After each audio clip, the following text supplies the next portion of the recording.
ये अलमनाक हादसे के हवाले से हम बात करेंगे। इस वक्त हमारे साथ मौजूद हैं जमील अहमद खान साहब, साबिक सफ़ीर भी और तज्ज़ियाकार हैं। डॉक्टर साहब बहुत शुक्रिया हमारे साथ आप हैं मौजूद। आज आपका एक आर्टिकल भी पढ़ रहा था और हमारे साथ इस वक्त सज्जाद बाजवा साहब मौजूद हैं, साबिक एडिशनल डायरेक्टर हैं FIA के।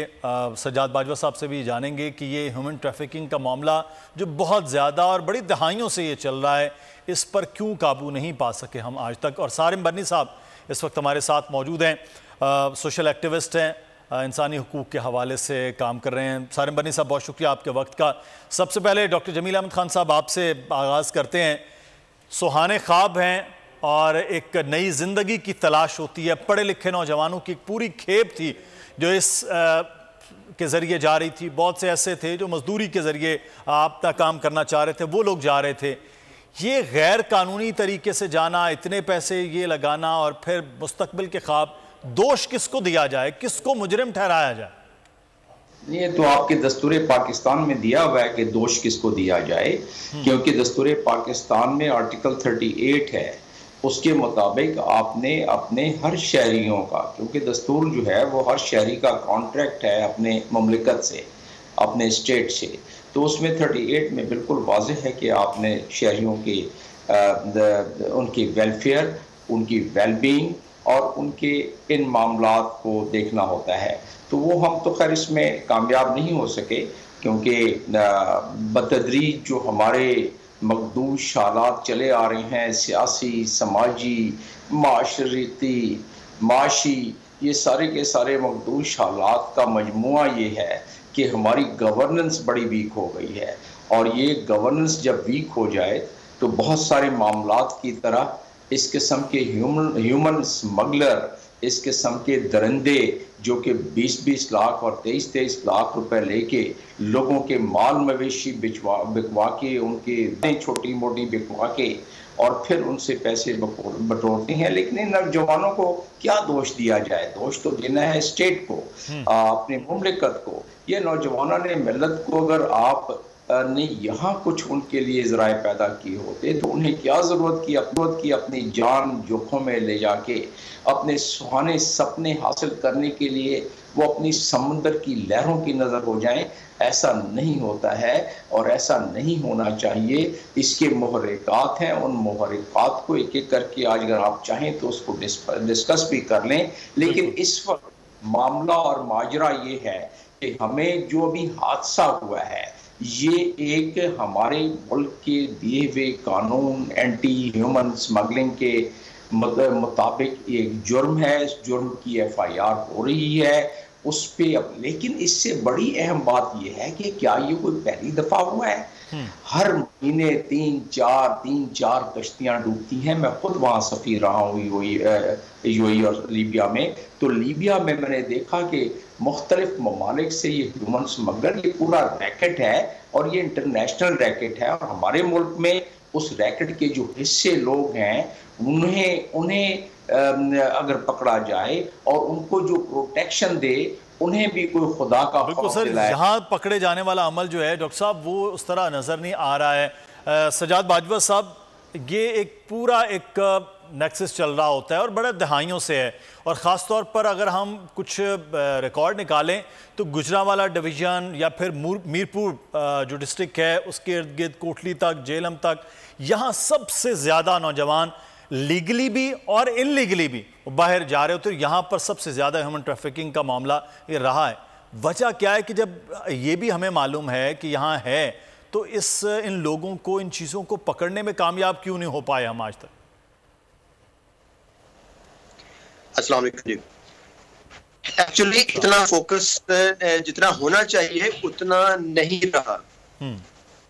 और जब तक हमारा एक जनरल एक टेंडेंसी है हमारी कि जब तक टॉप से ऊपर से प्रेशर ना आए तो हम नीचे उस तरीके से काम नहीं करते। और उस वजह से इतना जितना फोकस होना से नहीं था। कुछ आप देखेंगे रेगुलरली ये कश्तियां डूब रही हैं और ज्यादातर लीबिया से जाते हुए कश्तियां डूब रही हैं। अभी रिसेंटली पहले भी डूबी है, उस पर कुछ नहीं हुआ क्योंकि इसमें तादाद बहुत ज्यादा आई है, इंटरनेशनली बहुत शोर मचा है, तो तब जाके फर्क पड़ा है। ये पिछली कश्ती पे क्यों नहीं हम इतने एक्टिव हुए? क्या उसमें इंसान नहीं थे, उसमें पाकिस्तानी नहीं थे? बिल्कुल ठीक है। इसी तरह ये नहीं कंटिन्यूस हो रहा है। अच्छा, तो इसमें जब तक, अब तो प्राइम मिनिस्टर ने कमेटी बना दी है, आई होप के अच्छे लोगों पे कमेटी बनी है, इसमें कुछ ना कुछ इंप्लीमेंट होगा और एक्शन भी होगा, लेकिन इसको कंटिन्यूसली मॉनिटर करने की जरूरत है। साबिक सफीर शमशाद अहमद खान साहब, बहुत शुक्रिया शमशाद साहब आपके वक्त का भी, और हमें इस वक्त हमारे साथ मौजूद हैं सजाद बाजवा साहब, साबिक एडिशनल डायरेक्टर FIA। बाजवा साहब आपका भी शुक्रिया। शमशाद साहब, सर आप तवील अरसा बाहर सर्व करते रहे हैं, पाकिस्तानी कानूनी तरीके से बड़े अच्छे जो तालिब इल्मों से लेकर और हुनरमंदों तक बहुत से लोग वहाँ पर मौजूद रहे, लेकिन ये तरीका दहाइयों से चल रहा है कि गैर कानूनी तौर पर भी इस तरह पाकिस्तानियों का बाहर जाना। तो शमशाद साहब, ये जो काम है, ज़्यादा अट्रैक्शन है कि अपनी जान भी जोखों में डालकर यूरोप की तरफ वो लोग जा रहे हैं कि पाकिस्तान में उनके लिए कुछ है नहीं मुस्तकबिल में? जाहिर है कि जब आपके अपने मुल्क में हुक्मरानियत का मेयार ये है कि ना लोगों को रोज़गार मिलता है और ना उनके मसाइल हल करने की कोई अहलियत है किसी सतह पर भी, और बदकिस्मती से ये मसला कोई आज का मसला नहीं है, ये हमारा अज़ली मसला है, क्योंकि मुल्क के अंदर बेरोज़गारी, गुर्बत, ये सब मसाइल को अगर देख लिया जाए तो लोग तो बेचारे तंग आए हुए होते हैं और उनको कोई भी मौका मिल जाए किसी तरीके से भी, कानूनी हो या गैर कानूनी, ये होता रहा है, हमेशा से चलता रहा है।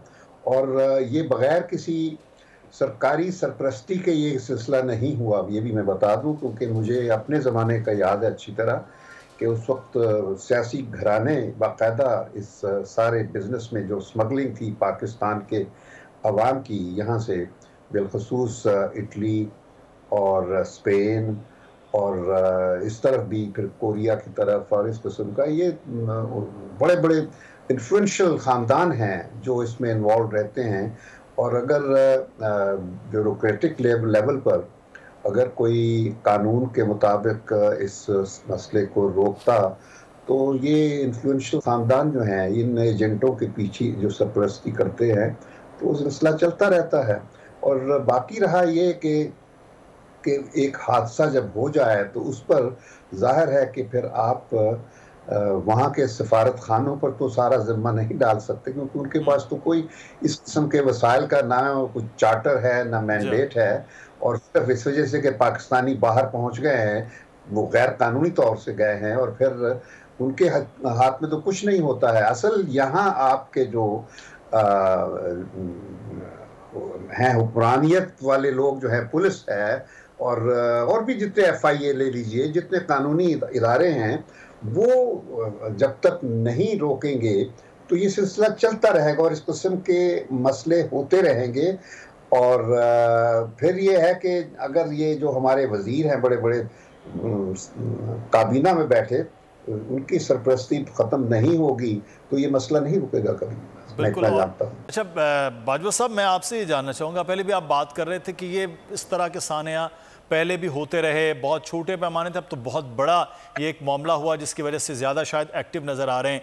लेकिन शमशाद साहब ने एक बड़ी अहम बात की है कि यहाँ पर इस चीज़ को रोकना, लेकिन इस चीज़ों के पीछे बहुत से लोग हाथ रहे हैं कि जिसकी वजह से ये एजेंट, ये तमाम तर एरिया, जिसे मैंने कहा कि एक मखसूस बेल्ट है जहाँ से सबसे ज़्यादा ये लोग जाते रहे हैं, तो ये मामला हल हो सकता था पहले। तो हम फिर इसका मतलब है मसलहतों का शिकार रहते हैं कि जब ये हरकत हो रही होती है, गैर कानूनी काम हो रहा होता है, तो उसको रोक नहीं उस वक्त पाते। देखें, आपको अंदाजा ही नहीं है कि ये ह्यूमन स्मगलिंग माफिया जो है ये कितना स्ट्रांग है। इनके जो आगे जो हमारे जो गवर्नमेंट मशीनरी है उसमें किस किस लेवल तक लोग बैठे होते हैं।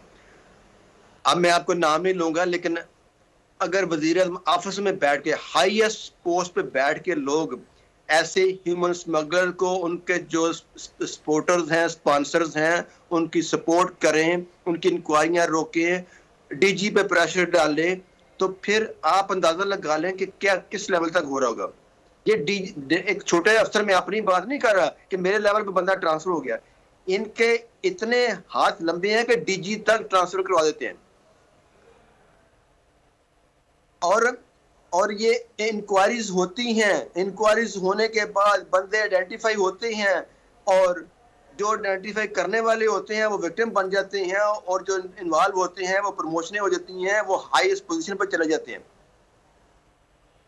और ये रिकॉर्ड का हिस्सा है, ये मीडिया पे भी आई हैं चीजें, सब कुछ है, लेकिन रिजल्ट क्या है? जीरो। और अभी ये देखें, हम हर इशू पे हम 4 दिन कोई इंसिडेंट होता है, कोई ट्रेजेडी होती है तो हम 2-4 दिन हफ्ता उस पर शोर करते हैं। आपको पता है मीडिया में एक शेल्फ लाइफ है, वो खत्म होती है, सब कुछ सो जाते हैं सारे, और फिर उसके बाद सो जाते हैं, फिर दोबारा इंसिडेंट होते हैं, हम फिर एक्टिव होते हैं।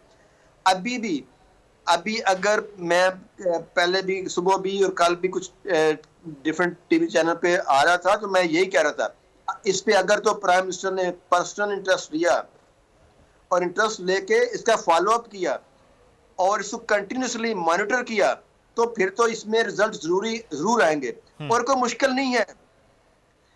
अभी आज जो आईजी पंजाब हैं वो डायरेक्टर एफआईए पंजाब रहे हैं, उन्होंने यहाँ डॉक्टर उस्मान ने काफी काम किया है। अच्छा, और उनसे काम ले सकते हैं पंजाब पुलिस में, क्योंकि वो जानते हैं। और जो अभी कमेटी बनी है, डीजी एफआईए हैं, जो डीजी नेशनल पुलिस ब्यूरो हैं, डॉक्टर सादिक साहब हैं, उन्होंने इस पर बहुत काम किया था। उन्होंने जो करप्ट एफआईए, जब वो एडिशनल डीजी नॉर्थ बने थे तो उन्होंने जितना इनके स्पॉन्सर थे जो एफआईए के अंदर काली भेड़ें थी उनके खिलाफ एक्शन लिया। और वो आपको इमेजिन करें कि वो जैसे ही शहजाद अकबर आया उसने सबसे पहले उन्हीं को जो आपका एफएटीएफ से निकलवाने वाले थे उनको एफआईए से निकाल दिया, उनसे फौरन एडीजी नॉर्थ का ओहदा वापस लेके अपने एक खास बंदे को दे दिया और वो सारे के सारे बंदे जो थे जिनको साइडलाइन किया था वो दोबारा पोस्टों पे आ गए। तो सर ये बाजवा साहब जो आप बात कर रहे हैं ये तो फिर सियासी मसलतें हैं जिसका जिक्र शमशाद साहब फरमा रहे हैं। इसी से मुतल्लिक एक और बड़ी अफसोसनाक खबर है कि इस वक्त पाकिस्तानियों के डूबने का मामला, कश्ती हादसे के शिकार बनने वालों के अहले खाना के दिल दहला देने वाले इंकशाफात भी सामने आ रहे हैं कि कश्ती हादसा तहकीकात में बोल न्यूज़ सामने ले आया है इंकशाफात के बेरहम इंसानी स्मगलर डूबने वालों की लाशों की भी सौदाबाजी करने में इस वक्त मुलव्वस निकले। गुज़िश्ता रोज़ जो कश्ती हादसे का शिकार होने वाले शेखुपुरा के शहबाज के भाई वकास की बोल न्यूज़ से गुफ्तगू। खाबर अब्बास ब्यूरो चीफ लाहौर हमारे साथ मौजूद हैं। खाबर, क्या कहते हैं कि जब इनके भाई के ये डेथ हुई थी, जब क्या मामला हुआ, क्या बता रहे हैं? ये मुदस्सर इंतहाई अफसोसनाक और रौनक ये दास्तान है और सुन के इंसान का दिल दहल जाता है कि इतनी बेरहमी और इतनी सफाकियत के एक तो जो अपने अहले खाना जो होते हैं अपने जिगर गोशे से वो दूर हो जाते हैं, तकलीफ का बायस बनता है उनकी अमवात का जो वाकया होता है। दूसरी जानिब जो ये बेरहम एजेंट हैं ये लाशों पे भी सौदाबाजी करते हैं। अहले खाना ने इंकशाफात किए हैं शेखुपुरे का रहायशी मोहम्मद शहबाज ईद के तीसरे रोज, छोटी ईद के तीसरे रोज जो है वो कश्ती डूबने के वाक़े का शिकार हुआ था और जब उसके अहले खाना ने मुतल्लिका एजेंट से रब्ता किया जिसके जरिए से उसे बाहर भेज रहे थे तो उसने उनसे लाश वापस करने के लिए 14 से 15 लाख रुपए का मुतालबा किया, जिस पर वो अहले खाना रोए, चीखे और उन्होंने एहतजाजन जो है वो उनके खिलाफ अपनी कंप्लेंट्स मुतअद्दिद इलाके के लोगों के पास दर्ज करवाई। उनका कहना है कि ना सिर्फ उनके साथ ये सलूक किया जा रहा है बल्कि जो भी अफराद यहाँ से जाते हैं और वो डूब जाते हैं, हादसे का शिकार हो जाते हैं, पहले तो एजेंट्स जो है उनसे बकाया रकम का मुतालबा करते हैं। जब वो कोई गरीब शख्स उस मुतालबे को पूरा नहीं कर सकता तो फिर उसके बाद उनके अहले खाना को कहा जाता है कि चूंकि आपको तो पता है यहाँ से लाश वापस भेजने में किराया लगता है तो 3500 से $5000 का मुतालबा किया जाता है मैयतें वापस करने के लिए। ये हमें बताया है जो हादसे का शिकार होने वाले शहबाज हैं उनके भाई वकास ने। शेखुपुरा के ये रहायशी हैं, 3 भाई हैं और ये शहबाज बेचारा जो इस हादसे का शिकार हुआ था उसकी 2 बच्चियां इंतहाई गरीब लोग थे और इत्तलात ये है कि अपना घर बेचकर ये अपने मुस्तकबिल के लिए वहां पर जा रहा था और ईद के तीसरे रोज लीबिया के करीब इनकी कश्ती जो है वो हादसे का शिकार हुई थी। वकास से जब हमने मजीद गुफ्तगू हुई तो उसका कहना था कि जो लोग तो अपने पैसे अदा कर सकते थे उनकी लाशों को जल्द भिजवाने का वादा किया जाता था, मगर इनके भाई की लाश जो इन्हें हुकूमती जराये से ही मिली थी मगर उसको मिलते मिलते इनका कहना है कि इनको 1.25 माह का दुरानिया लग गया था। 1 माह से शायद वक्त तक ये अपने प्यारे की लाश को देखने के लिए बेताब रहे, बेजार रहे, मुस्तरिब रहे कि कब उनके प्यारे की लाश उन तक पहुंचे और वो उसकी तदफीन कर सकें। इस हवाले से जो है वो वक़ास से गुफ्तगू भी की जा सकती है। मुदस्सर, ये इंतहाई इंसानियत सोच वाक़या है कि एक तो किसी ने अपने प्यारों को खो दिया, और जब हमने मजीद अपने ज़राए से इस हवाले से गुफ्तगू की है तो उनका कहना है कि इसमें ना सिर्फ अंदरूने मुल्क बसने वाले, पाकिस्तान के अंदर बसने वाले नहीं, बल्कि बैरूने मुल्क से भी बहुत सारे ऐसे गिरोह में मुलव्वस अफराद हैं। अभी हमारे ब्यूरो चीफ पूरी रुदात बता रहे थे, तो जब आपने ये तकाजा किया कि हमारे भाई की लाश के वापस, उस वक्त भी उन्होंने 14-15 लाख रुपए मांगे, तो आपने जो शिकायत की मुतल्लिका कोई इदारों को, पुलिस को, FIA को, कोई कार्रवाई हुई थी? जी नहीं सर जी, किसी किस्म की कोई कार्रवाई? आपने शिकायत कहाँ की थी, कहाँ रिपोर्ट दर्ज करवाई? पुलिस को बताया या FIA को बताया? जी सर, हमने इस्लामाबाद में रिपोर्ट की थी, उन्होंने हमारी हेल्प की है। हमने बोला था हम बहुत गरीब हैं, उन्होंने बोला था अभी टाइम लग जाएगा, 1-2 माह भी लग सकते हैं, आ जाएंगे, अल्लाह खैर करेगा। तो जो हमारे एजेंट थे उन्होंने हमसे 13 से 14 लाख रुपया मांगा था। अभी ये 13-14 लाख रुपया लगेगा, आपके भाई की डेड बॉडी आ जाएगी। तो एजेंटों को कोई किसी किस्म की उनके खिलाफ कोई कार्रवाई हुई थी? उन एजेंटों को गिरफ्तार किया गया था शहबाज साहब? जी नहीं सर, गिरफ्तार नहीं किया गया, हमने कार्रवाई नहीं करवाई, हमने अभी करवानी है। तो इसीलिए हम पहले परेशान थे, हमने बोला ऊपर से फिर एक परेशानी डाल लेंगे, तो अभी हम इसी चक्कर में ही लगे हैं, अल्लाह खैर करेगा। आप क्या कोई आप लोगों को धमकी थी, कोई डर था, कोई खौफ था कि आप लोगों ने कोई कार्रवाई इनके खिलाफ नहीं, कोई FIR दर्ज नहीं करवाई? सर हमने कार्रवाई इसलिए नहीं करवाई थी, जो हमारा उधर कौन है, हमारा कोई भी नहीं था। तो हमने इसलिए कार्रवाई नहीं करवाई थी भी ये हमारी उधर जो फौत होना था वो तो हमारा नुकसान होना था, वो तो हो। जी सर, उसने उधर 13 से 14 महीने रहा था, वो उधर मेहनत करता था। अच्छा, वो उधर खुश था। ये हमारे गुजरात से जो एजेंट है ना, इन्होंने वो भी उधर रहते हैं, तो इनके साथ उनकी दुआ सलाम बन गई। इन्होंने उनको बोला भी आप चलें, आगे चलते हैं, हमें पैसे दो। वो वहाँ पे जो मेहनत करता रहा उसे उनको ही देता रहा है। अच्छा, तो मतलब पहले लीबिया में, पहले काम लीबिया में करता था शहबाज? जी जी, लीबिया में करता था। ठीक है, तो उसके बाद यूरोप यूनान जाने के चक्कर में ये हादसा हुआ था? जी जी सर। अच्छा, तो यहाँ पर जो है वो आप लोगों से किसी किस्म का कोई राब्ता नहीं हुआ? यहाँ पर एजेंट्स नहीं थे, वहीं पर लीबिया में ही एजेंटों ने ये काम पूरा किया? जी जी, उधर पूरा किया। वो इधर है, पाकिस्तान के ही है, गुजरात के हैं। उन्होंने उधर ही उससे बोला है, हमें तो पता ही उस दिन चला है भी वो हमें पैसे भी नहीं भेजता था, ना काम करता था, पैसे नहीं भेजता था, बस काम नहीं लगा। वो उन्होंने ऐसा उन्होंने पट्टी उसको बढ़ाई है कि वो घर भी नहीं बोल सका। उस दिन बोला जब 2 दिन रहते थे जाने के लिए। ठीक है, बहुत शुक्रिया वकास साहब। ये बदकिस्मत शहबाज के भाई हैं जो पहले पिछली हादसा हुआ था लीबिया में कश्ती का, उस पर फैसल ईदी साहब इस वक्त हमारे साथ मौजूद हैं।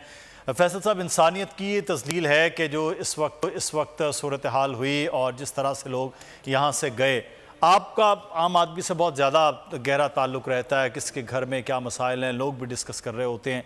ये इस तरह से पाकिस्तान से निकलना गैर कानूनी, और अब ये जो सिचुएशन हुई, क्या कहेंगे सर इसमें? बहुत ही अफसोसनाक बात है कि हमारे सैकड़ों लोग जो है वो इस तरीके से समंदरों में डूब के मर रहे हैं, अच्छी ज़िंदगी की तलाश में पाकिस्तान छोड़ के जाना चाहते हैं। ये हमारे लिए अफसोसनाक बात है, हमारे लिए शर्मिंदगी की बात है कि हम पाकिस्तान को अच्छा नहीं बना सके। और आज पाकिस्तान के जो माशी हालात हैं उस पर हर कोई भागना चाह रहा है। हमें सोचना होगा, हमारी हुकूमतें जो हैं वो अपने अखराजात कम नहीं कर रही।